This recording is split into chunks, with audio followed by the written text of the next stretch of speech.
अस्सलाम वालेकुम स्टूडेंट्स। आज हम पढ़ रहे हैं classification of lipids. First year chapter number 2 lipid है। इसके अंदर डिफरेंट टाइप के ग्रुप्स मौजूद होते हैं। इसमें हम बात करते हैं acyl, glycerol, waxes, terpenoids, okay, phospholipid. ये सारे के सारी जो क्लासेस हैं ये लिपिड के अंदर आते हैं। वन बाय वन हम इनको डिस्कस करते हैं कि ये जो लिपिड की क्लासेस हैं इनकी क्या प्रॉपर्टीज़ होती हैं, एनिमल की, प्लांट की बॉडी के अंदर ये किस तरीके से रोल प्ले करते हैं, क्या ये स्ट्रक्चरल फॉर्मेशन करते हैं। फर्स्ट हमारे पास है acyl glycerol. Student, acyl glycerol है पेपर के पॉइंट ऑफ व्यू से मोस्ट इंपॉर्टेंट क्वेश्चन है और ये लॉन्ग सब्जेक्टिव के तौर पे पूछा जाता है। ओके, तो इसको आपने अच्छे से प्रिपेयर करना है। एसाइल ग्लिसरॉल क्या होते हैं? Acyl glycerol are ester of fatty acid and alcohol. Okay, fatty acid और अल्कोहल जब आपस में कंबाइन होते हैं तो इसके नतीजे में ग्लिसरॉल्स की फॉर्मेशन होती है। ठीक है, इसे हम एसाइल ग्लिसरॉल का नाम देते हैं। अब यहाँ पे हम बात करते हैं student, what is ester? Ester क्या होता है? Ester is a compound that is formed by the chemical combination of an alcohol and acid।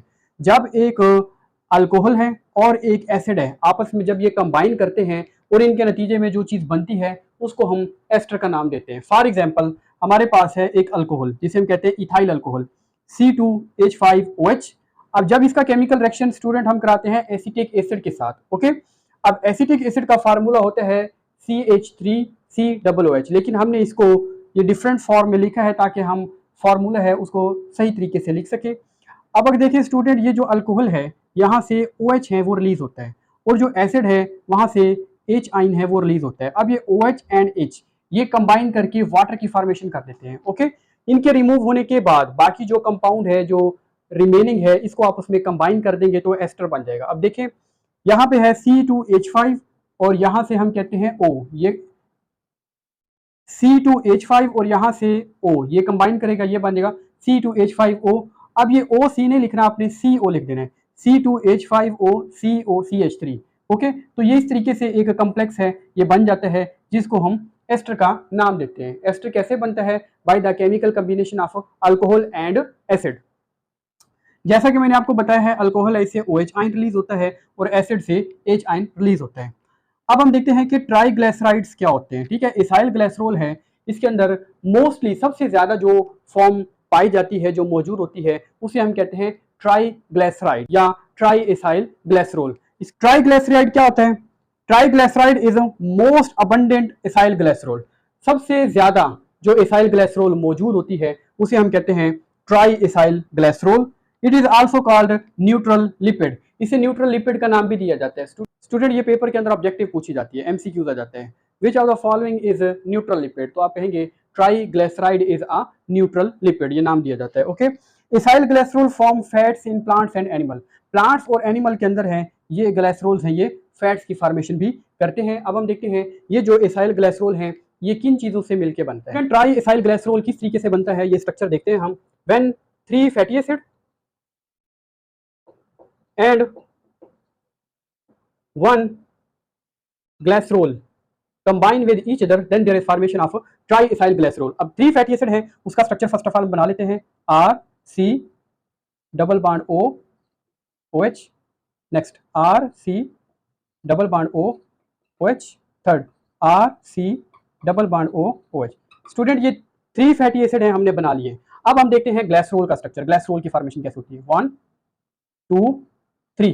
अब इसकी आप वैलेंसी कंप्लीट कर दें, H तीनों साइड्स पे लगा दें, देन H एंड H। यहाँ अब इन साइड्स पे आप OH लगा दें, OH OH and OH।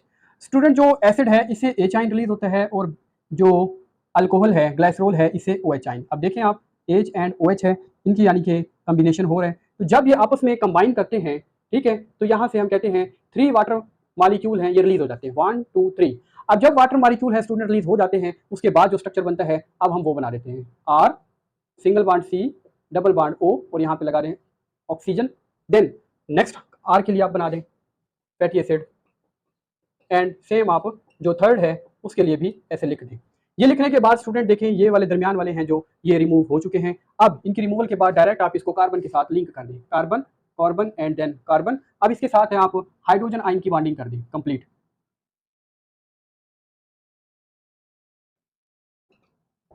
H H and H। अब यहाँ पे आप देख सकते हैं कार्बन ऑक्सीजन और कार्बन के दरमियान में जो बॉन्ड बनता है that is called ester bond. Okay, this linkage is called actually ester linkage. अब ये 3 फैटी एसिड एंड 1 ग्लाइसरोल जब आपस में मिलते हैं then this whole structure is called tri acyl glyceride. Okay, अब ये ट्राई एसाइल ग्लिसरोल भी कह सकते हैं, ट्राई एसाइल ग्लिसराइड भी कहा जा सकता है। मोस्टली जो एसाइल ग्लिसरोल के अंदर कंपोनेंट मौजूद होता है that is tri acyl glyceride. ठीक है, इनके कंपोनेंट क्या होते हैं? Acyl glycerol are actually form by the combination of glycerol and fatty acid. जब ग्लिसरोल हैं और फैटी एसिड हैं आपस में कंबाइन करते हैं then there is formation of acyl glycerol. Glycerol क्या होता है? Alcohol in acyl glycerol is glycerol. ठीक है ना, जो अल्कोहल है, ठीक है, एसाइल ग्लिसरोल के अंदर उसे हम क्या नाम देते हैं? This is called glycerol. और सेकंड कंपोनेंट क्या होता है स्टूडेंट? Fatty acid. ठीक है, फैटी एसिड क्या होते हैं? Fatty acid are the compound that contain even number of carbon atom. ठीक है, जिसके अंदर इवन नंबर कार्बन एटम्स मौजूद हों। इवन नंबर का मतलब है 2, 4, 6, 8, 10 इस तरह के कार्बन एटम मौजूद हों। 2 से लेकर 30 तक हो सकता है। एसिटिक एसिड है, ब्यूटेरिक एसिड है, पाल्मेटिक एसिड है, ओलिक एसिड है, ये हो सकते हैं इन स्टेट चेन। ठीक है, ये स्टेट चेन के अंदर मौजूद होते हैं। फॉर एग्जांपल अगर 4 कार्बन की हम बात करेंगे तो इस तरीके से ये 4 कार्बन है स्टेट चेन के अंदर आपस में अटैच हो जाते हैं। और जो फैटी एसिड है इसके साथ ये स्टेट चेन के अंदर एक हाइड्रोजन एटम अटैच होता है हर एक कार्बन के साथ। ठीक है, ऑल साइड पे हाइड्रोजन एटम की अटैचमेंट होती है और एंड पे COOH ये फंक्शनल ग्रुप है, कार्बोक्सिलिक ग्रुप का फंक्शनल ग्रुप है, ये अटैच होते हैं। ठीक है, तो जब ये कंबाइन करते हैं इसके नतीजे में एक फैटी एसिड है वो बन जाता है। It is also an important component of try acyl glycerol. ठीक है, ये जो ट्राई एसाइल ग्लिसरोल है या ट्राई एसाइल ग्लिसराइड है ये एक्चुअली मिलने से बनता है जैसा कि हम पढ़ चुके हैं। ठीक है, जब एक ग्लाइसरोल और 3 फैटी एसिड आपस में कंबाइन करते हैं देन फॉर्मेशन होती है, हम कहते हैं ट्राई एसाइल ग्लिसराइड की। तो फैटी एसिड उसके अंदर मौजूद होता है। फैटी एसिड है स्टूडेंट, हमने इसके बारे में डेफिनेशन है वो पढ़ ली है। इसकी 2 टाइप होती है, one is saturated fatty acid and other is unsaturated fatty acid. Saturated कौन से होते हैं? Those fatty acid that contain no double bond, जिसके अंदर डबल बॉन्ड मौजूद ना हो बल्कि सारे के सारे सिंगल बॉन्ड हो, उसे हम कहते हैं सैचुरेटेड फैटी एसिड। इसकी एग्जांपल क्या है? Palmitic acid and butyric acid. Okay, ये पेपर के अंदर ऑब्जेक्टिव भी MCQ पूछा जाता है कि पाल्मेटिक एसिड है या ब्यूटेरिक एसिड है ये कैसे हैं, सैचुरेट है या unsaturated? This is saturated. Unsaturated कौन से होते हैं? Those fatty acid that contain up to 6 double bonds that are called unsaturated. For example oleic acid, oleic acid है इसके अंदर 6 डबल बॉन्ड है वो मौजूद होते हैं। The fatty acid are straight chain in animal, animals के अंदर अगर स्ट्रक्चर को स्टडी करें तो स्टेट चेन के अंदर होते हैं। While in case of plant these are ring or branch, ये ब्रांच या रिंग की सूरत में मौजूद होते हैं। Solubility of fatty acid. Okay, solubility and melting point increases by increase in number of carbon atom. Student, जो फैटी एसिड है अगर उसकी हम सॉल्युबिलिटी और मेल्टिंग पॉइंट की बात करें तो हम ये कह सकते हैं कि जिन फैटी एसिड का कार्बन के एटम है तादाद ज़्यादा होती है। ठीक है, नंबर ऑफ कार्बन एटम जिस फैटी एसिड के अंदर ज़्यादा होंगे उसका मेल्टिंग पॉइंट भी ज़्यादा होगा और ऑर्गेनिक सॉल्वेंट के अंदर उसकी सॉल्युबिलिटी भी ज़्यादा होगी। और अगर नंबर ऑफ कार्बन एटम है वो कम होंगे तो उसकी सॉल्युबिलिटी और मेल्टिंग पॉइंट है वो भी कम होगा। हम कंपेयर करते हैं, एक हमारे पास पाल्मेटिक एसिड और सेकंड है हमारे पास ब्यूटेरिक एसिड। पाल्मेटिक एसिड है 16 कार्बन इसके अंदर मौजूद होते हैं जबकि ब्यूटेरिक एसिड के अंदर ओनली 4 कार्बन एटम मौजूद होते हैं। Okay, palmitic acid is more soluble in water, इसकी सॉल्युबिलिटी है वाटर के अंदर ज्यादा होती है, जबकि अगर हम ब्यूटेरिक एसिड की बात करें it is less soluble in water and the melting point of palmitic acid is 63.1 degree centigrade while the melting point of butyric acid is only -8। Okay, तो सॉल्युबिलिटी की प्रॉपर्टी में हम कह सकते हैं the solubility of fatty acid increases by increase in number of carbon atom and it's melting point also increases by number of carbon atom. ठीक है, अगर स्टूडेंट हम बात करें प्लांट और एनिमल और प्लांट दोनों के अंदर फैट्स मौजूद होती हैं। Animal fats are saturated fatty acid, ये सैचुरेटेड होती हैं, इनमें सिंगल बॉन्ड मौजूद होते हैं and these are normally solid at room temperature. Okay, ये सॉलिड होती हैं। Animal fats are solid at room temperature. Okay, और इन्हें बटर कहा जाता है। अगर हम बात करें प्लांट्स की, plants contain unsaturated fatty acid, it means they contain up to 6 double bond, इनके अंदर डबल बॉन्ड मौजूद होते हैं and they are liquid at room temperature. ठीक है, ये प्लांट के अंदर जो फैट्स हैं वो रूम टेम्परेचर पे लिक्विड होती हैं, जबकि एनिमल के अंदर जो फैट्स हैं वो सॉलिड होती हैं। एंड लिक्विड होने की वजह से these are also called oils. ठीक है, प्लांट फैट्स को हम ऑयल्स का नाम दे सकते हैं। एनिमल के अंदर इसको बटर का नाम दे सकते हैं, सॉलिड होती हैं ये। प्लांट के अंदर ये लिक्विड होती हैं, इन फैट्स को हम ऑयल्स का नाम दे सकते हैं। Properties of fats and oil.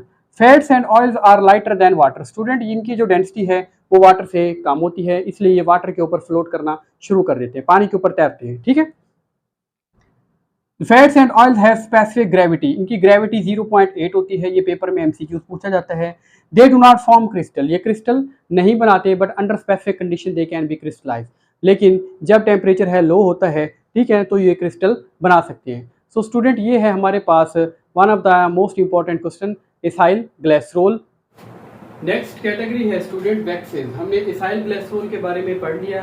ये थी कंप्लीट एक क्लास थी लिपिड की। सेकंड क्लास है जो लिपिड की, उसे हम कहते हैं that is waxes. Okay, waxes क्या होते हैं? Waxes are actually mixture of long chain of alkane containing odd number of carbon atom. ठीक है, जो वैक्सेस हैं वो लॉन्ग चेन अल्केन से बने होते हैं और इसके अंदर डिफरेंट टाइप के फंक्शनल ग्रुप मौजूद होते हैं।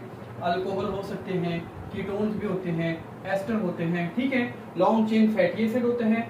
और एक चीज आपने याद रखनी है, जो वैक्सेस है उसके अंदर odd number of carbon atom होते हैं। ऑड का मतलब है 3, 5, 7, 9, 11, 13, 15, इस तरीके से इनके अंदर odd number of carbon atom है वो मौजूद होते हैं। वैक्सेस है प्लांट और एनिमल के अंदर हैं, डिफरेंट फंक्शंस है वो परफॉर्म करते हैं। पहले हम देखते हैं कि वैक्सेस हैं प्लांट के अंदर कौन कौन से इंपॉर्टेंट रोल प्ले करते हैं। In plant it form protective coating on fruits and leaves. Fruits हैं और लीव्स हैं, इनके अंदर प्रोटेक्शन प्रोवाइड करते हैं, यानी कि जो लीव्स है उनकी जो आउटर साइड होती है उनके ऊपर वैक्स की लेयर होती है और वो वैक्स है वो वाटर को लॉस नहीं होने देती। प्लांट है, ठीक है, जब ड्रास्टिक कंडीशन होती है प्लांट के अंदर, जब वाटर की सप्लाई है वो कम हो जाती है, तो ये जो वैक्स की लेयर है जो फ्रूट्स है और लीव्स के ऊपर मौजूद होती है, ये प्रोटेक्ट भी करती है और वाटर के लॉस को भी रोकती है ताकि प्लांट है वो ड्राई ना हो।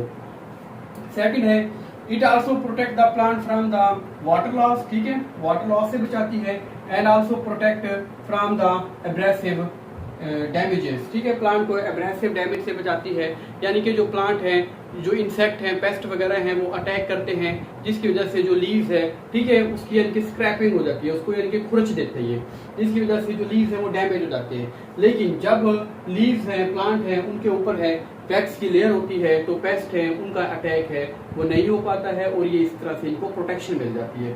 तो ये होता है प्लांट के अंदर प्रोटेक्टिव कोटिंग बनती है फ्रूट और लीव्स के अंदर, वाटर लॉस से प्रिवेंट करते हैं और उसको स्क्रैप करने से भी बचाते हैं। एनिमल्स के अंदर हम बात करते हैं, ठीक है, एनिमल्स इन सम इंसेक्ट, ठीक है, सम इंसेक्ट सीक्रेट वैक्स। कुछ इंसेक्ट हैं, ठीक है, वो वैक्स सीक्रेट करते हैं। उन इंसेक्ट के अंदर एक्चुअली बॉडी के अंदर ग्लैंड्स होते हैं और वो ग्लैंड है वो वैक्स को सीक्रेट करते हैं। इस वैक्स का काम क्या होता है एनिमल के अंदर? It provides the water barrier in the insect, bird and sheep. अब ये जो है वैक्स है, ये इंसेक्ट है, इनके आउटर साइड पे मौजूद है एक्सोस्केलेटन के अंदर, ठीक है, वाटर के लॉस से रोकता है। सेकंड, बर्ड्स हैं, बर्ड्स हैं उनके जो फीदर्स हैं, ठीक है, उन फीदर्स के अंदर भी वैक्स होती है, जिसकी वजह से उनकी बॉडी का टेम्परेचर भी मेंटेन रहता है, वाटर लॉस नहीं होता है। थर्ड है शीप। अब शीप है, ठीक है, उसकी आउटर साइड है वूल होती है जो उसकी, ठीक है ना, शीप की, वो भी वैक्स की होती है, इससे भी शीप्स को प्रोटेक्शन मिल जाती है और वाटर का लॉस है वो मिनिमम हो जाता है। तो इस तरीके से जो वैक्स है वो इंसेक्ट, बर्ड और शीप में यानी कि एक बैरियर और प्रोटेक्शन का काम करता है। नेक्स्ट है phospholipid. Phospholipid consist of 2 part. Upper part को कहते हैं हाइड्रोफिलिक हेड और लोअर पार्ट को नाम दिया जाता है हाइड्रोफोबिक टेल। जो हाइड्रोफिलिक हेड है वो वाटर मॉलिक्यूल को अट्रैक्ट करता है, ये सेल मेम्ब्रेन के अंदर मौजूद होता है, इसलिए वाटर है वो सेल मेम्ब्रेन के क्रॉस है इजीली पास हो जाता है। बट जो लोअर साइड है जिसे हम कहते हैं हाइड्रोफोबिक टेल है, ये वाटर को अपने अंदर डिज़ोल्व नहीं करती है, वाटर में सॉल्युबल नहीं है, ये सेल मेम्ब्रेन के अंदर है अपने आप को एंकर कर लेते हैं। तो ये फास्फोलिपिड हैं, सेल मेम्ब्रेन के अंदर मौजूद होते हैं। ठीक है, थर्ड कैटेगरी है लिपिड की, उसे फास्फोलिपिड कहते हैं। फास्फोलिपिड क्या है? Phospholipid are actually derivative of phosphatidic acid. जब बहुत सारे फास्फोटिडिक एसिड हैं आपस में कंबाइन होते हैं ठीक है, पॉलीमराइज होते हैं, इकट्ठे हो जाते हैं, तो वो मिल के फास्फोलिपिड बना देते हैं। Phosphatidic acid actually it is composed of 3 component, ये 3 कंपोनेंट से मिलके बना होता है, that is glycerol, fatty acid and phosphoric acid. ये तीनों यूनिट हैं, जब आपस में कंबाइन करते हैं तो ये मिलके फास्फोटिडिक एसिड बना देते हैं। इसके अलावा नाइट्रोजन बेसिस हैं फास्फोलिपिड के अंदर, ये भी मौजूद होती हैं, that is कोलाइन, ethanol, amine and सेराइन। कोलाइन ये स्टूडेंट एक इम्पॉर्टेंट कंपोनेंट है, हमारे ब्रेन है उसकी वर्किंग के लिए, मेमोरी याददाश्त के लिए, ठीक है। कोलाइन है, इसकी ज़रूरत होती है, और ये कोलाइन कंपोनेंट है, ये डिफरेंट टाइप की फूड्स है उससे ये हासिल होता है। सेकंड है हमारे पास एथेनॉल एमाइन। एथेनॉल एमाइन है, ये सोप इंडस्ट्री में यूज़ होता है केमिकल। और थर्ड है सेराइन। सेराइन है, बॉडी के अंदर है, जो डिफरेंट टाइप के मसल प्रोटीन्स होती हैं, एंजाइम्स होते हैं, उनकी फार्मेशन के लिए इसकी ज़रूरत होती है, ठीक है। ये हेल्पफुल होता है प्रोटीन बनाने के लिए जो बॉडी के अंदर मौजूद है। These are the important component of phospholipid. तो ये तीनों हैं, कोलाइन है, एथेनॉल एमाइन है, सेराइन है, ये भी क्या है, इंपॉर्टेंट कंपोनेंट है फास्फोलिपिड के। क्या यूजेस होते हैं फास्फोलिपिड के? Phospholipid is present in bacterial, animal and plant cell, ठीक है। बैक्टीरिया है, एनिमल है, प्लांट है, इनकी सेल मेम्ब्रेन्स होती हैं, उनके अंदर फास्फोलिपिड है मौजूद होती है, ठीक है। सेल मेम्ब्रेन है स्टूडेंट, हम पढ़ चुके हैं, 3 कंपोनेंट से मिलकर बनी है, that is protein, lipid and carbohydrate, ठीक है। अब उनके अंदर जो लिपिड है वो फास्फोलिपिड मौजूद होती है उसके अंदर। इसके अलावा सफिंजोलिपिड है और भी डिफरेंट होती है, ठीक है। They form the part of plant cell membrane. Phospholipid है, प्लांट की सेल मेम्ब्रेन बनाती है। Phosphatidyl choline is most common phospholipid, ठीक है। मोस्ट कॉमन जो सबसे ज्यादा यानी कि सेल मेम्ब्रेन के अंदर जो फास्फोलिपिड की टाइप मौजूद होती है, that is phosphatidyl choline, okay. Next हमारे पास लिपिड की जो क्लास है उसे हम कहते हैं टर्पिनाइड। टर्पिनाइड क्या होते हैं? Terpenoids are very large and important compound, ठीक है। ये लार्ज होते हैं, स्मॉल यूनिट है, वो आपस में कंडेंस होते हैं, कंडेंसेशन होती है और मिलके बिग मॉलिक्यूल बना देते हैं। कंडेंसेशन के बाद जो बिग मॉलिक्यूल बनता है उसे हम कहते हैं ये टर्पिनाइड के जरिए बनता है, और वो बनने वाला कंपाउंड है उसे आइसोपरिनाइड का नाम देते हैं। Terpenoid are very large and important compound. कैसे बनते हैं ये? They are made up of simple repeating units called isoprenoid, ठीक है। जब छोटे छोटे यूनिट मिलते हैं, ठीक है, तो वो मिलके आइसोपरिनाइड बना देते हैं और ये कंडेंसेशन के जरिए बनते हैं। टर्पिनाइड्स की एग्जांपल कौन कौन सी है? रबड़, कैरोटीनाइड, स्टीराइड एंड टर्पीन्स, ये सारे हैं टर्पिनाइड की कैटेगरी में आते हैं। स्टूडेंट्स, ये था हमारा टॉपिक क्लासिफिकेशन ऑफ लिपिड्स, जिसमें हमने डिटेल से देखा है एसाइल ग्लिसरॉल, इसके स्ट्रक्चर फंक्शन को, वैक्सेस हैं प्लांट एनिमल में इसका क्या रोल होता है, फास्फोलिपिड है, टर्पिनाइड्स है, इनके क्या स्ट्रक्चर्स होते हैं, इनसे कौन से कंपाउंड्स बनाए जाते हैं और इनके एनिमल और प्लांट की बॉडी के अंदर क्या फंक्शन होते हैं। एमडी कैट के हवाले से एक इम्पॉर्टेंट टॉपिक है और इसको आपने अच्छे से प्रिपेयर करना है। चैनल को सब्सक्राइब करें, फॉलो करें। तब तक के लिए अल्लाह हाफ़िज़।